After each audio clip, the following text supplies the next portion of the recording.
And let's go ahead and go right into the workshop. We're still on camera for this, so.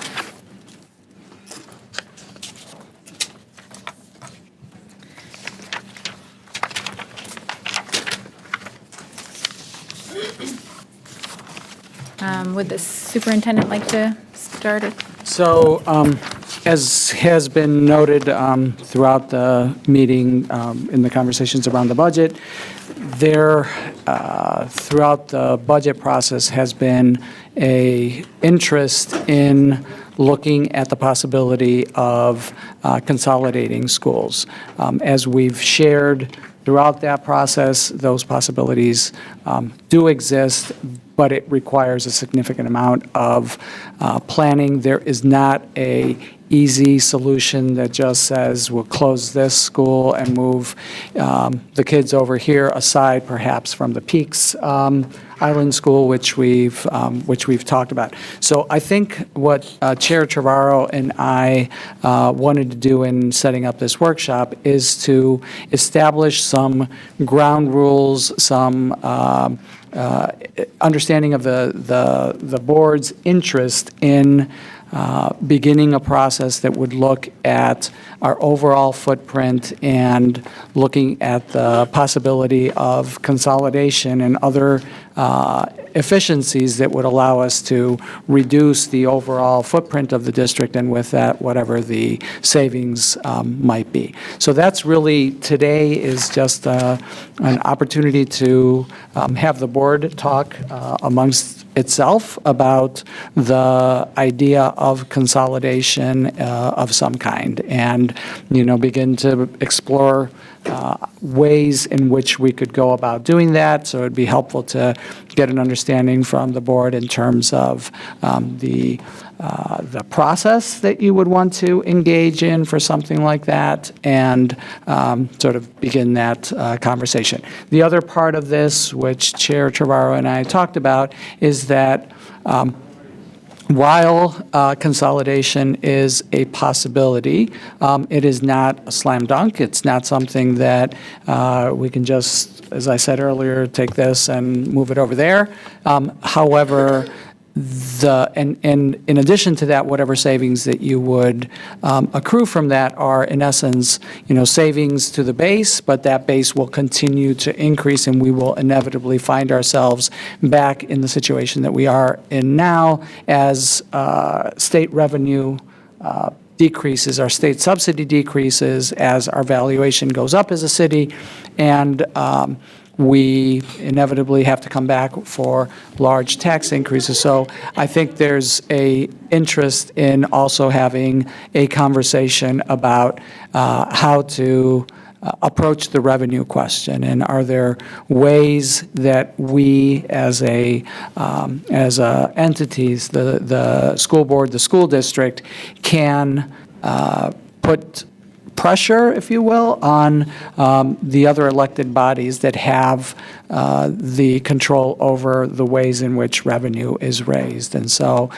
we obviously heard today from Mr. Hopkinson in his commentary around the budget, the notion of sort of the state legislature, the Portland delegation being involved in this conversation, as well as the city council, and looking at different ways in which we could begin to have a conversation about different revenue streams so that it wouldn't all come back to the local property tax. So that's kind of the topic for today. Sarah. Thank you, Madam Chair. I think that since I've been on the board, we've talked about boundaries and redistricting and consolidation, and we have an old report from BFOF, and I guess we found out a little bit in San Antonio that there may be current data with Oak Point after we talked to Davis Demographics. So we'll have to talk to the superintendent about that. But in the meantime, recognizing that there still is this question out there of people wanting to look to see, do we have capacity to combine schools? Do we need to redistrict, so on and so forth? And when I came on to the Hall Building School Committee, that was a commitment that we made as well to look at, once we opened that school, to look at the whole district once again.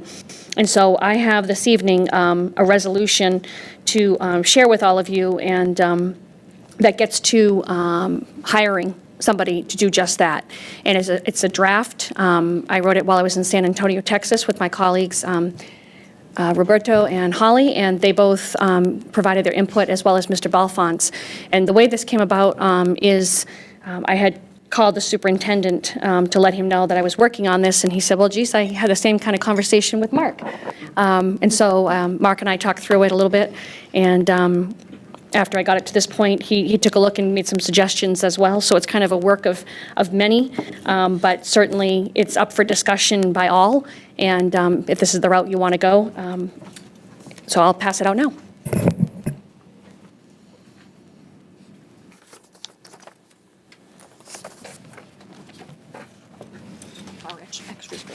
Thank you.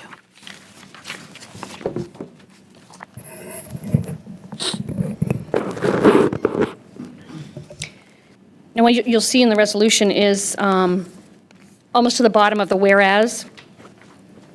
There are 2 lines that talk about Sebago Technics and our maintenance needs, as well as their recommendation for the district to allocate money on an annual basis. I didn't have those figures because, again, we were in San Antonio at the time. And on page 2, you'll also see a blank space there, and I left that because we are in budget season, and we have to be mindful of staff and our own time, and this is something we do want to take on, but we also have a budget to pass first. So I looked at some of our older resolutions we'd done before, and when you'll see above, it says no later than 2 months after authorization. That's similar language that we've had on resolutions similar to this. And then the next one down says no later than. And again, that's up for discussion. All of it's all up for discussion, but date-wise with the board, because I think we need to be mindful of the current status that we're in. And then again, down further where it says that the superintendent shall deliver a report of the findings and recommendations to the board by. And so as you go through it, you'll see several whereases. And then when you get to be it further resolved, the study include, I studied the best practices that are out on the internet. Love Google. But there is a report, and I'm happy to provide it to all of you as well, on best practices for redistricting and consolidation. And they've looked at different districts across the country and what they feel are the best practices of information to include. So it's pretty in-depth. Also, Mr. Rodriguez and I met with a vendor at the conference we went to, and potentially we have something similar already that we can talk about through transportation. And we also spoke with Davis Demographics, who's done work for us before through our work with Oak Point, and that's another avenue in which we can get some information. Thank you.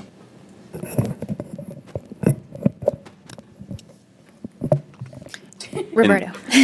And so I just want to add a little bit more. So just to clarify, the opportunity that Sarah and I had to speak to these vendors for Davis Demographic and the other, they were literally, in the conference. They had a booth. So it's not like we were, we didn't go schedule a secret meeting and nothing like that. So it was just a great opportunity. It was very timely, and we had a great conversation. It was very informational. But I just wanted to put that out there.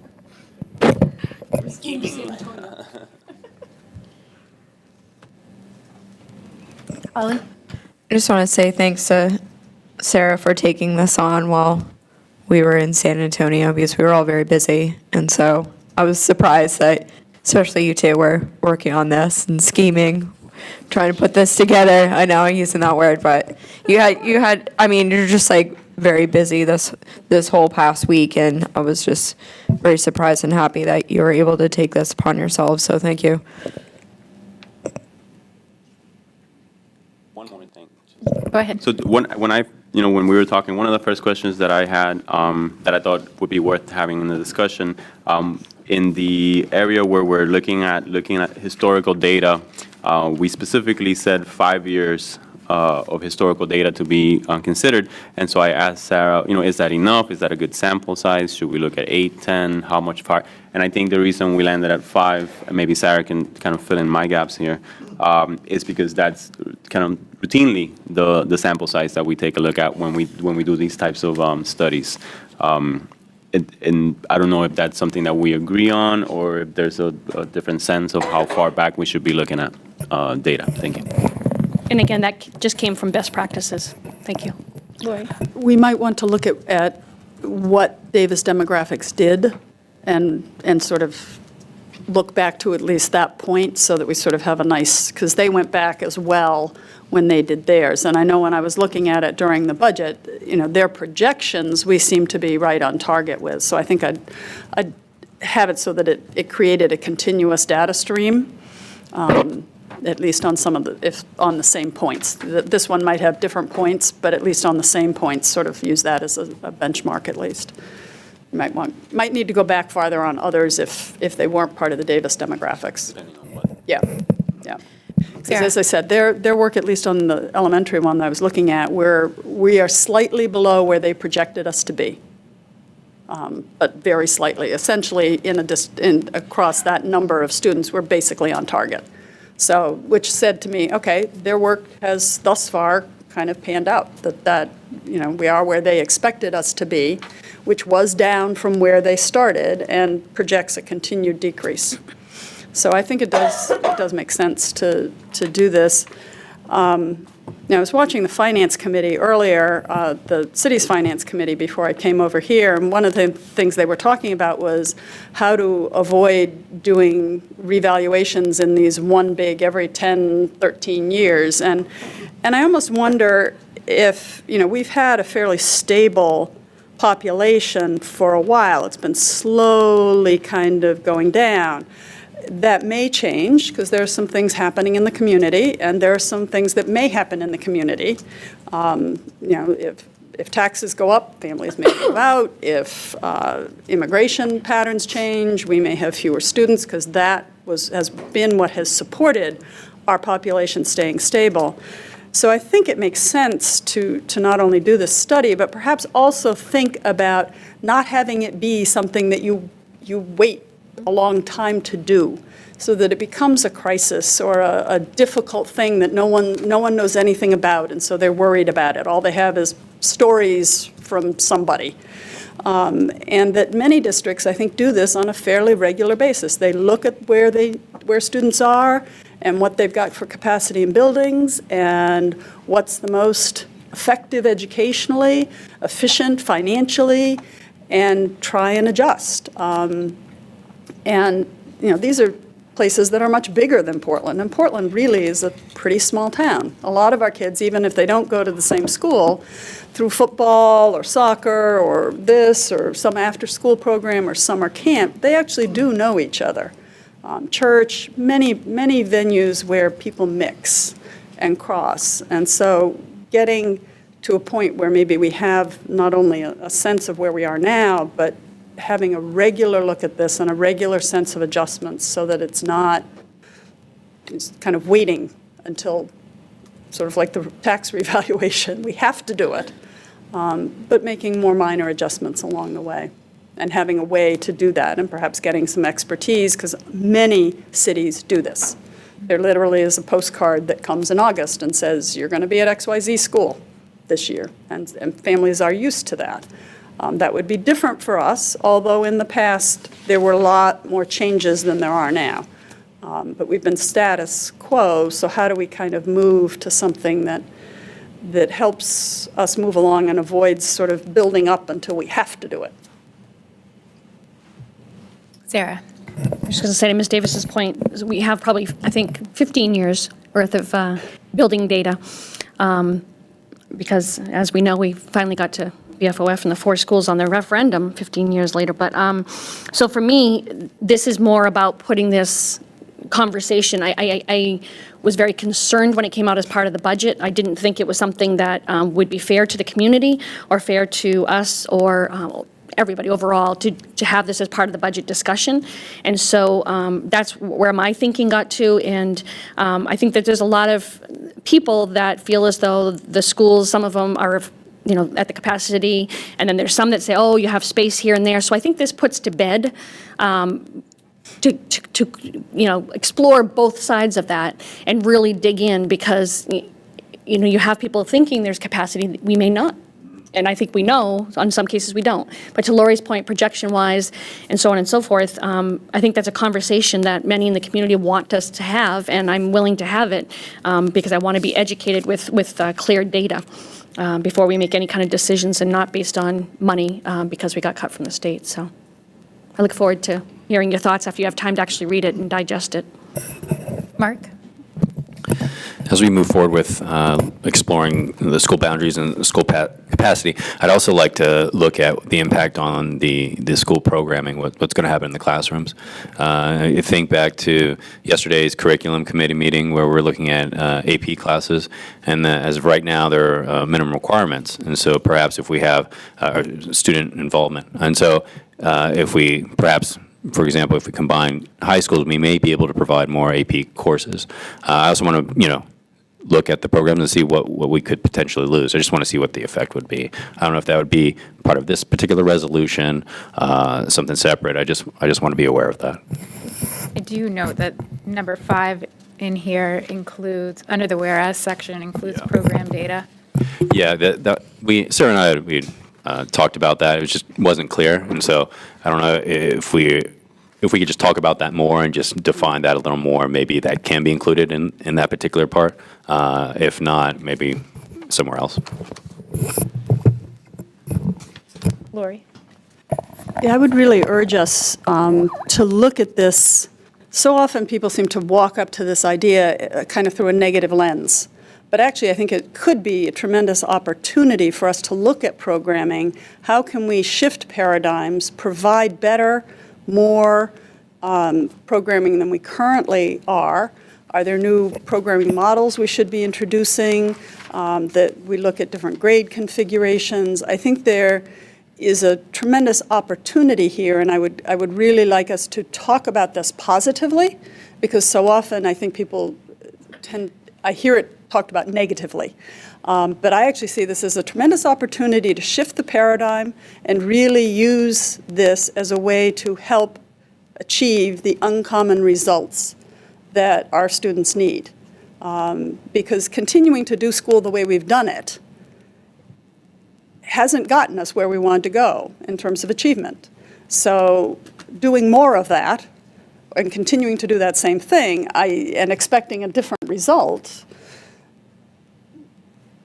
I guess I just leave that question. I'm not sure that we will get a different result. So I would see this as an opportunity to really talk about how can we shift paradigms, how can we shift programming, how can we change this up in a way that is more likely to get us those uncommon results for all our students who are at the top end and feel almost confined by a sense of I've achieved proficiency, so now what? And the school seems to say, well, next year. And the students at the bottom who really are still in process, still working, who are trying to get up to proficiency, because we have to work with students at both ends. Equity is not just getting everyone seeing over the fence. The students who are already seeing over the fence need to be able to see even farther, even higher. And so this is an opportunity as well to look at all of our resources and craft something that meets more students' needs with more innovative programming than we are currently offering. Roberto. Thank you. Another thing that obviously, because it's so fresh in my mind, we came today out of this visioning session talking about universal pre-K, and I'm just immediately thinking, how valuable this information will be as we present different options. There's so many different ways that we can carry out that universal pre-K vision, and having a good understanding of our capacity and our growth potential within our buildings could be, not could be, but would be a crucial part to that picture and how we move forward on on that part that, I think we're all committed to carrying out. So yeah, I agree, wholeheartedly with Lori that this is probably something that we want to get in the habit of doing routinely. And I would even say that by doing it routinely, it becomes cheaper because we're not going to have to hire somebody to dig in for data that we haven't seen for ages, but rather have a structure in place and a precedence in place that allows us to do it efficiently. And if we do need to act on anything, we can do so quickly and not have to, press pause all the time and be second guessing ourselves. So I agree that this is something we should get in the habit of doing regularly. Mr. Atkinson. Yeah, can I ask about the cost associated with the report? Is there any idea of what that might end up being? No, so in the past, what we've done is the superintendent or staff have reached out, and I don't know if we've done an RFP or what have you, but, and again, it's not a good gauge, but again, the vendor that we met with, and it's only one of many, and again, we may have some of this information already, but when Lori was talking about the annual planning, the way they plotted this out and the way they would load data is on enrollment forecasts, new housing studies, capacity studies, boundary consulting, so on and so forth. And it was kind of cool in that you could pull the lines and play around year to year based upon where your dots are, and dots representing where the up-and-comings are or students that they live. And it was 12,000, right? 12,000 a year.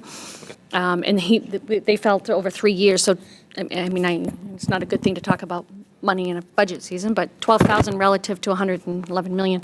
But in the past, we have paid, right around 25, I would say max 1,000. That's on the high side, but it all depends. I just do want to caution you on that because I think what you are asking for in this resolution goes much farther than simply looking at boundary reconfigurations. It does look at programmatic uses. It looks at a deep analysis of the buildings to see how the buildings are being used and things along those lines. So something of that magnitude is significantly higher than what it is than something that is a software program that gives us the ability to sort of locate dots on a map and move it around. We currently have the capacity to do that with our Versatrans system, which is what we use for transportation. We use that all the time to make adjustments to transportation routes and things along those lines. So we have the capacity to do that. It's a little bit that's nice and important to have, but really the deep analytics around, programming and the programming options is, considerably more than what I believe that would allow you to do. I think this is a great conversation, and I encourage us to continue down this route. I do think that at some point in this conversation, I'd also like to hear your thoughts about the level of community engagement around this process, because I think that one of the, there's probably nothing more difficult for any school district to do than to do redistricting. And so the amount of work that you do up front in terms of having community engagement in sort of designing programs and, talking about values and things that they want to retain versus things that they're willing to do without is time well spent. So I do want to encourage you to think about that aspect of this as well. I think, as a community, Portland has proven to be very much focused on, a very engaged community. And so I think moving down a thorough analysis of programming without having a clear communication around how our family is going to be involved in that process is going to present a challenge. So I think spend a little bit of time also talking about your values and interests in that as we begin this process. Roberto. So, Javier, so thank you so much for bringing that up. I think, not interestingly, but predictably, the large amount of the responses that we got through the budget process as it dealt to consolidation and closings was precisely that. It's like literally how dare you guys talk about this or consider this without involving the community? And I think that that's obviously the driving force for the finance committee and for this board to say, whoa, we can't do this right now. We haven't heard from the folks that would be directly affected by this. So yes, I think having community input should be a priority. I think it should be, and it shouldn't just be, just say it, just do it to say we did it. It really should be sincerely taken into account. When we hear from our community, we don't just brush that off and say, we heard from them. We take it into account. It's part of the process. So for us to put a lot of thought into how we plan to take in the community input. One more thing about the cost of it, and it is part of the resolution and specifically worded out, but I just want to remind that the way that we would pay for this is through the board contingency fund, which is an item that we did spend some time discussing as part of the budget process. And the way that we've historically have used that fund, this applies, or this fits that description of how we should be using that fund. So I just wanted to remind people of that. Other comments on this? I think I share the superintendent's concern. I'm sure that we all share the superintendent's concerns about the community engagement piece. And I guess I would prefer to see a process that engages the community prior to spending money on a study. I don't know. Perhaps the information is valuable, whether the community has bought in or not. But I've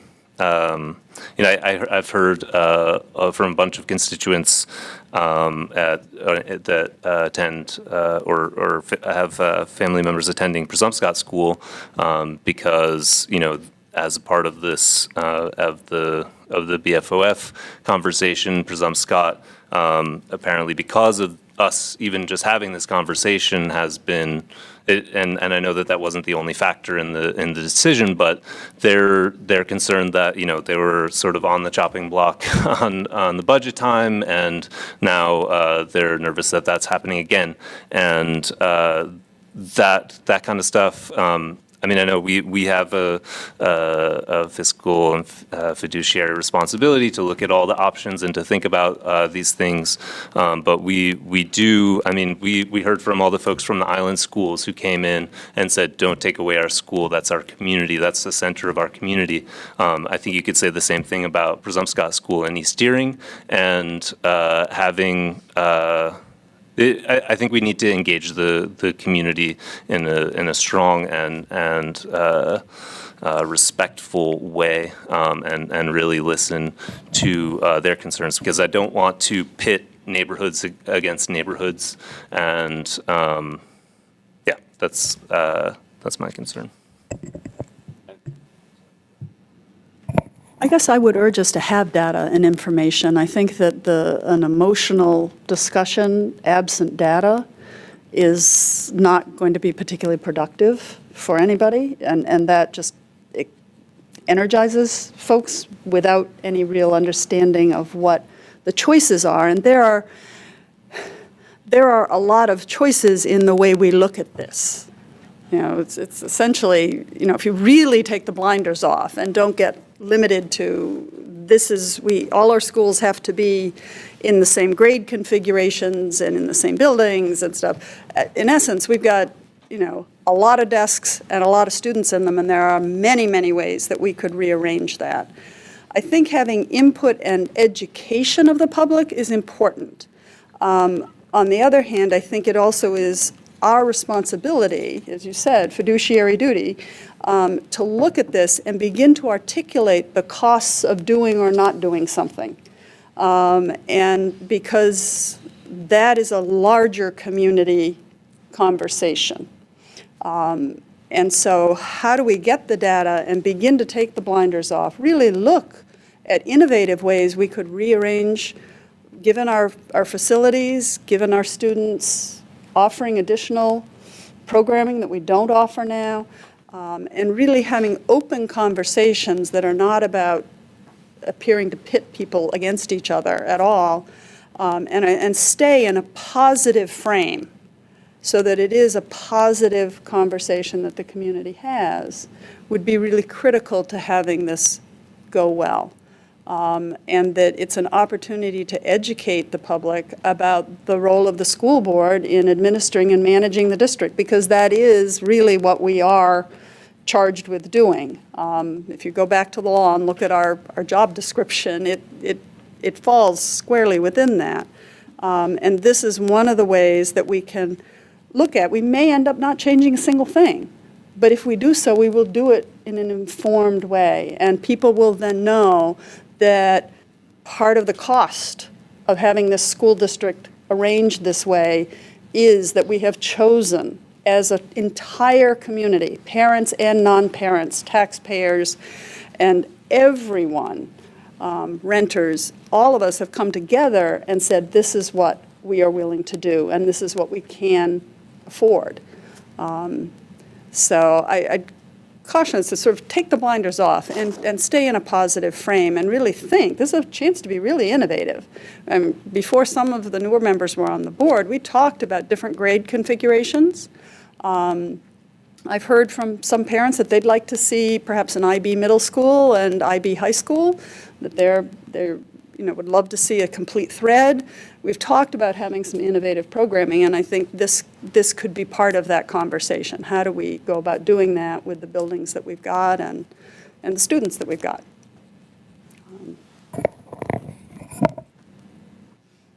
Roberto? Sorry. So just because Tim brought it up,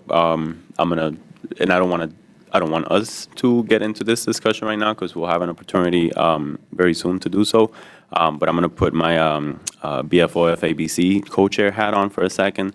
And part of the rationale why Presumscott was mentioned during that committee process, or rather, the reason that the sequencing of projects was discussed and that Presumscott was mentioned, I just want to add that even if this was not taking place, the staff recommendation would have had Presumscott not immediately as one of the first two projects.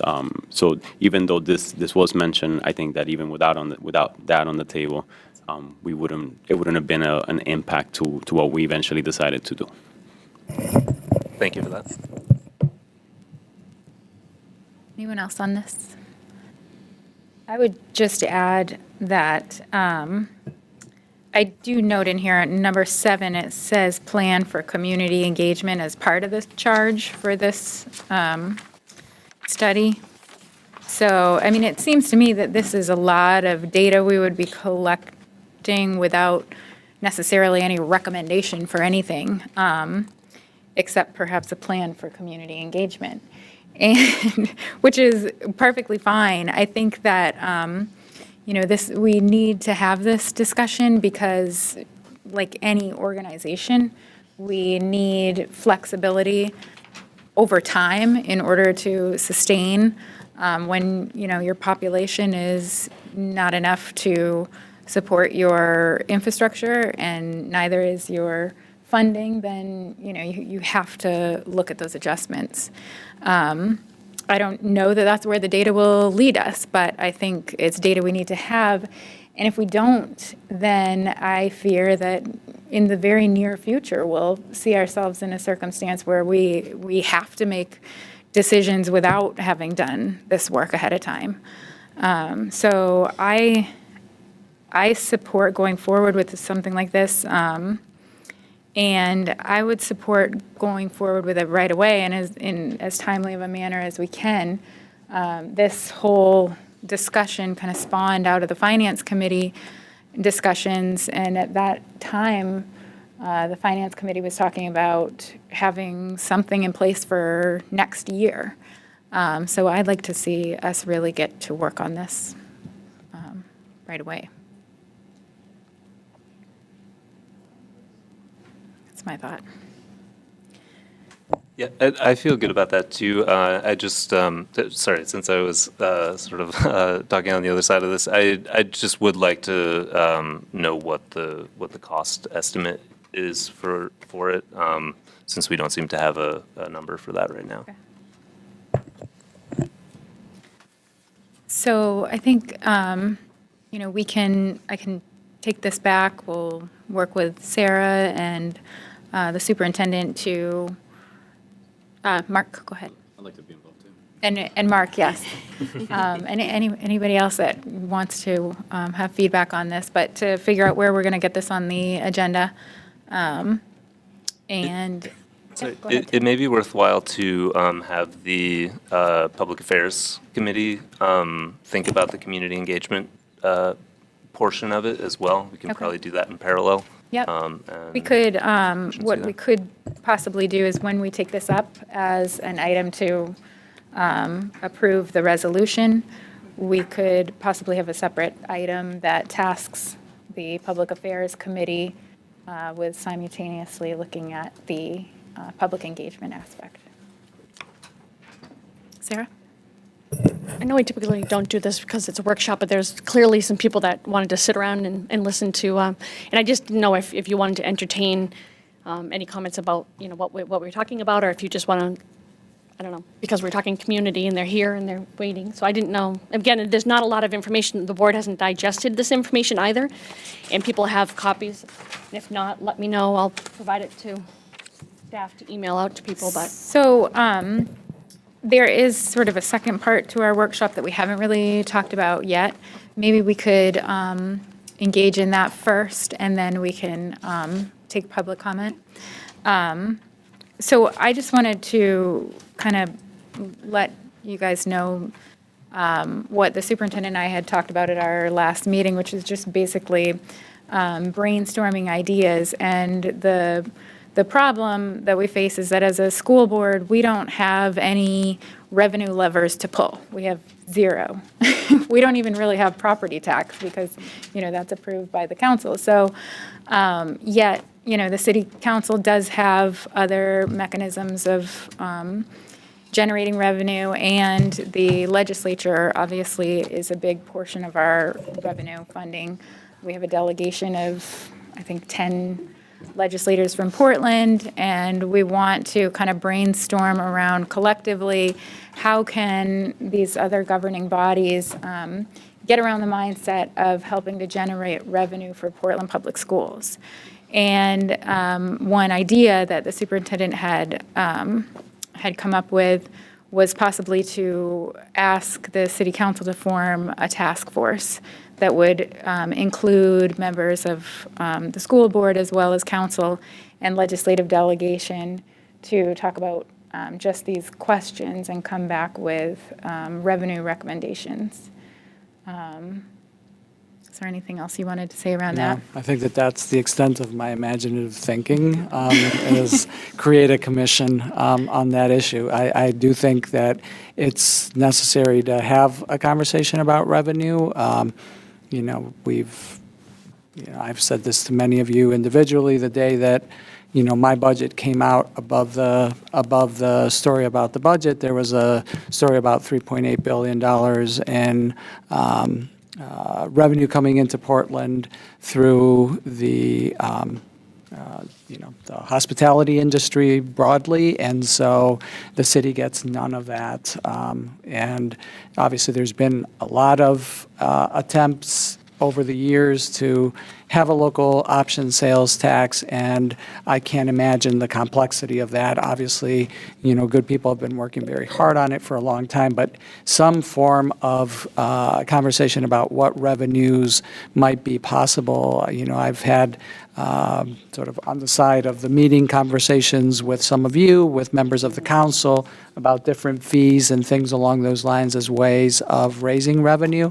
And I just think it's time for us to, be serious about that conversation. I think we have to be serious about the footprint conversation, which is the one that we just had. I think we also have to be serious about the revenue conversation and find a way to at least vet out those possibilities and see what can and can't happen. But again, in the same spirit that I think Ms. Davis was talking about, let's just approach this with a positive frame. I think this is not a, hey, you guys have other ways of raising revenue that we don't have. I think if we look at the city as a collective and look at what are the revenue sources that are at the city's disposal, and then look at how do we distribute those to support all of the things that we have to do, which is what I keep hearing the council talk about, and I hear, the board very engaged in, is, what are all of the things that we need to do. We had people talk today about, other needs in the city that aren't being fully met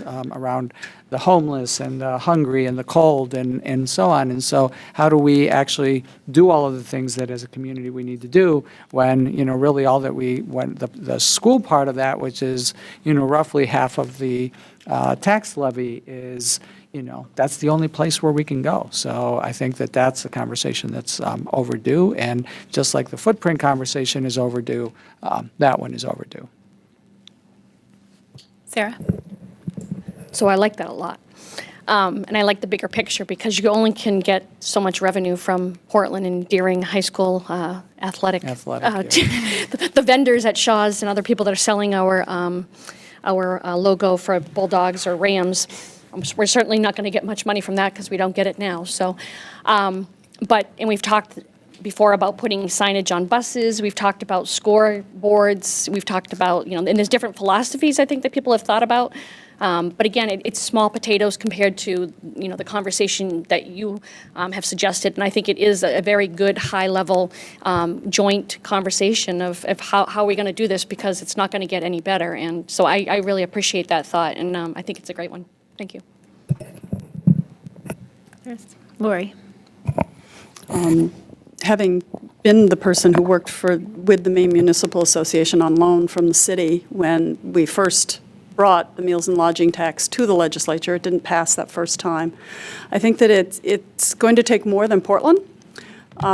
This really is something that needs to involve the entire state so that you build a very large coalition across the state to look at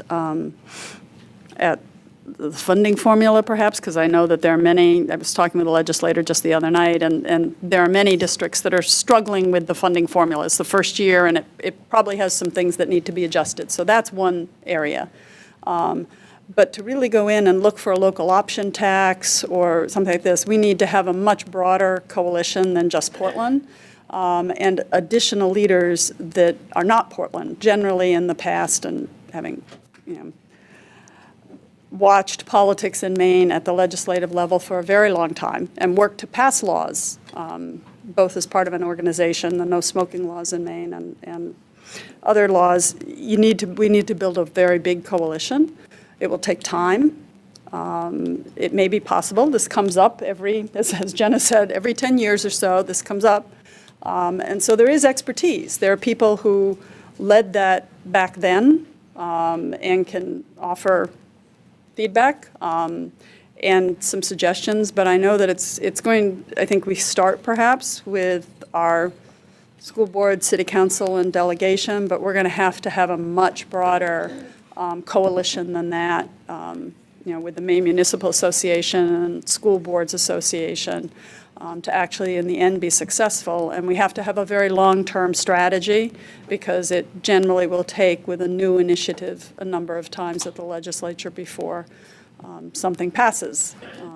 But I'm behind it. I think it would make sense to look at, and it would be something I'd be interested in working on. So.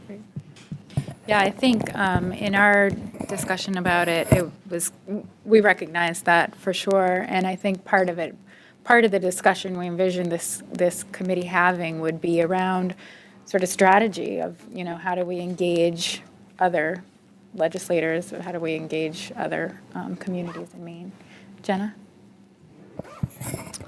Similar to my colleague, Ms. Davis, having been on the fight just last year on trying to get the legislature to implement the will of the voters. That perspective, the fact that, constantly we as voters, the statewide, have voted overwhelmingly to, have the state fund public education, to put more into it, to find different mechanisms for revenue to happen. I think that this is a good start for us. I think that, my hope is that this helps us organize our work and build connections and relationships strategically across different local communities that aren't Portland, because that's who we need in order to get, win on a legislative fight is, and we need to have a strategy. So, I do feel like this is so important. We have so much to gain from it. And also take into account that we also need to build relationships, authentic relationships with other communities that are struggling as well, and find common ground to advance our interests, because this is, without that, we lack leverage. Mark? Yeah, I support this idea. And yeah, I think we should get started on it as soon as possible, just like we're going to want to get started on the consolidation portion. Tim? Yeah, I agree, and I was also going to bring up the larger coalition. I think, particularly on the funding formula, I've been reading the paper, the forecaster for all of the surrounding communities. They're all having these really difficult budget conversations.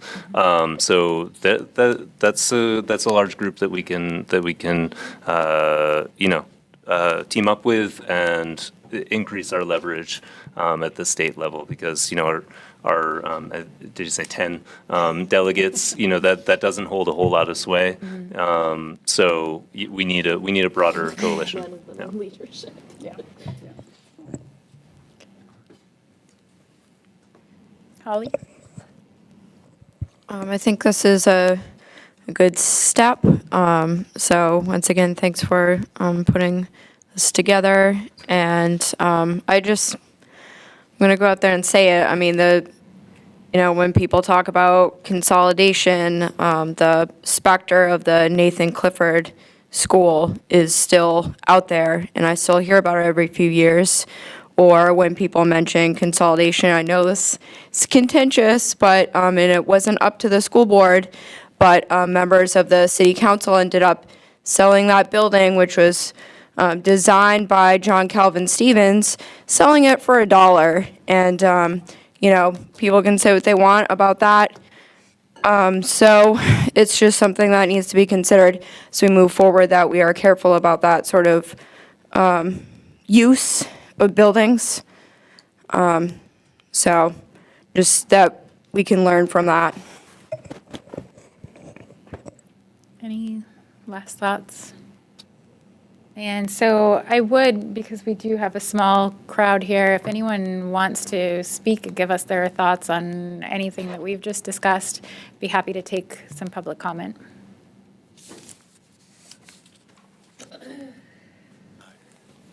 The third time. I'm David Hopkinson, 9 Grafton Street. It's actually the fourth, David. We're not counting, but I think everybody's going. Were you counting the honking outside? Where you got to there? Because I got 50% plus 1 honks out there, if you wanted to know how many I got, all right? That's all I was able to turn off, though. I don't know. In the last 10 minutes, I feel like you've been talking to me, appeasing me, and just literally doing exactly what the hell we're supposed to be doing. It's amazing.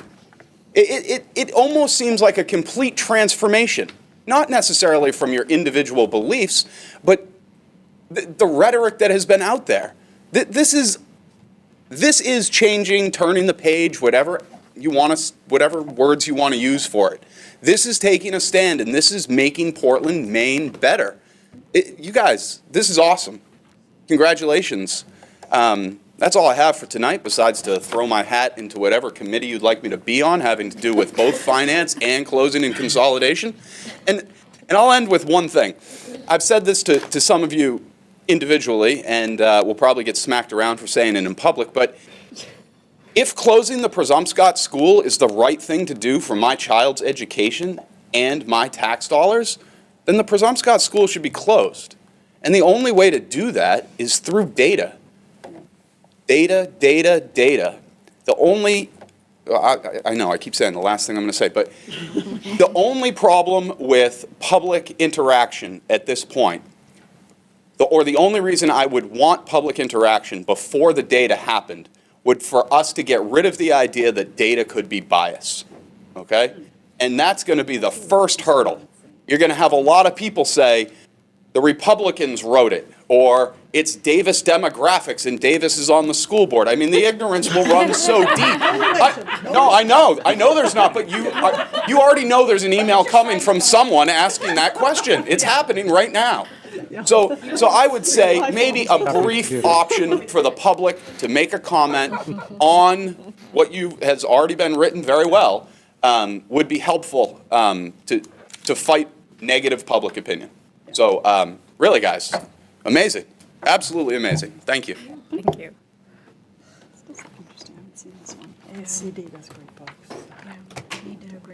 Hi, I'm Aura Russell Better, and I live at Arcadia Street, and I'm also in the Presumpscot School community with co-parent, also a parent with David. And I just wanted to give another perspective and just share a little bit about, I guess, as a parent who was involved with getting the school bond to where it was passed over the last few years, I was able to talk to Mr. Rodriguez and Mr. Atkinson about some of my concerns, and I'm glad Mr. Atkinson brought it up. But I think I just wanted to share that I think most of you understand this, but just to be reminded that it's almost like a PTSD-like, and I'm a social worker, so not to downplay, but that experience of having that consolidation talk come up over and over. Longfellow School Community understands that, Presumpscot School Community understands that. So I just think to be mindful about that, and I agree with David about thinking that the study about consolidation and redistricting, I support that. But I do think Mr. Atkinson's idea about having something with the Public Affairs Committee alongside, but I think having the community engaged in some way, I mean, it's really hard to have, I think, a track of getting information about consolidating and not having people panic about that. I mean, I just think even though I was able to talk to Mr. Rodriguez about it, I feel like it is very important data to have and to make the right decisions moving forward. But I think it's also really hard to do that and not without understanding the history that year after year. And I've only been for a few years involved, but like the principal of my school, who is such a passionate advocate for school. She's at the school 12-hour days. This is her life is leading this wonderful gem of a school. And it's very traumatic to be back to this place again.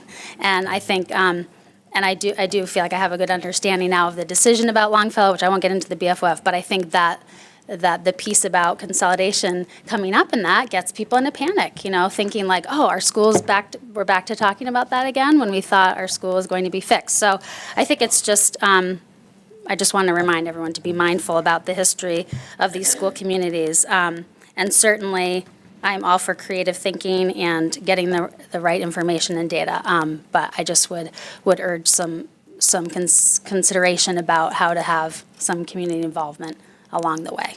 So thank you.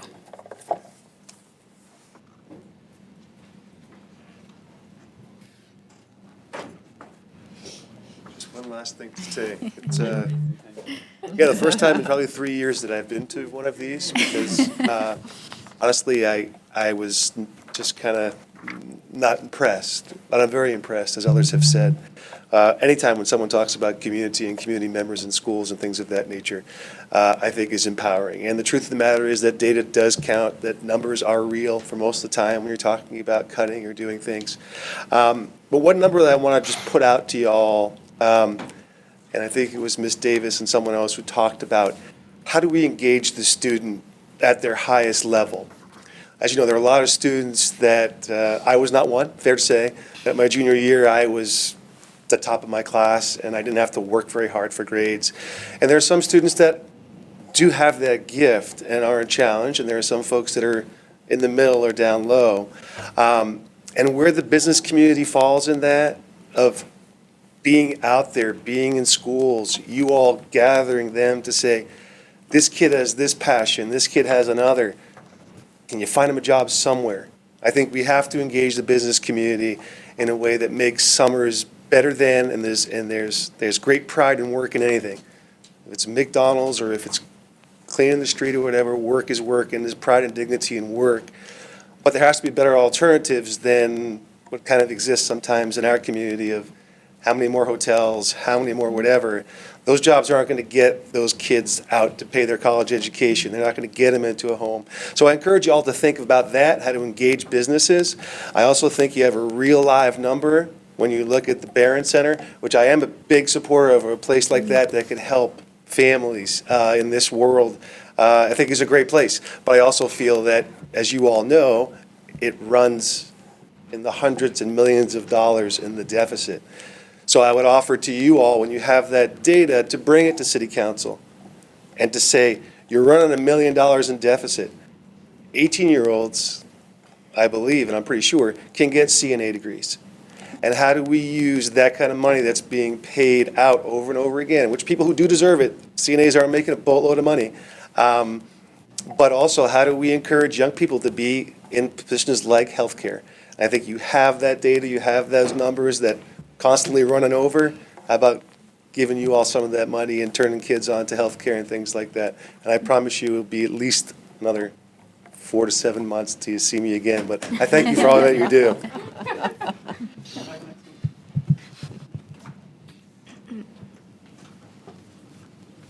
Stephen Sharp at Cumberland Avenue. First, I need to correct the record. The Barron Center actually breaks even or makes money for the city. It can't actually make money, but it never loses more than $50,000 or $100,000 a year, and that's only because of fluctuation of patient levels. It is not a money loser for the city. The first part of your discussion was about consolidation in the proposed resolution. My one concern about the resolution is that it actually focuses the community engagement as a secondary kind of part of it, and the community engagement should be the first part of it. If you're going to do a resolution, it should include, if you're going to do a process, it should include a community committee to look at the look at the data and figure out exactly what data you're going to be coming up with. And that should be at the front end of your resolution, not the back end of your resolution. So need to look at how it's not even in the resolution at this point, but it really needs to be at the front end. As to the revenue side, I preached to this board for years that the only way you're going to change the state revenue picture for schools is by electing a different type of people to the legislature. And this committee, I can assure you, to a person, has never voted for a Republican. And that's the only way you're going to change things in Portland, is by voting Republicans into office in Portland. And then things will get done. Because you will have first of all, you'll change the legislature significantly, because there will be a Republican legislature if Portland has 5 or 6 Republicans in the office, because there'll be clearly a Republican majority in both bodies. But that's the only way you're going to get the revenue picture changed. You talked about engaging the same groups of people to get things done. And you forget that when you keep going back to the same groups of people, you aren't getting it done. Not one of you has ever mentioned reaching out to the Maine Heritage Policy Center. You probably don't even know who runs it. But it's the Maine Heritage Policy Center and groups like that that are going to get things done and get what you need done. You need to convince them that hotel taxes and lodging taxes and meal taxes, you need to, and local option sales taxes. You need to convince them that that's the way to go. And I would say forget the Maine Municipal Association. They're not the ones who are going to get that through the legislature. So that's my opinion on it. I know you totally disagree with me on it. but that's the only way it's going to happen in this state.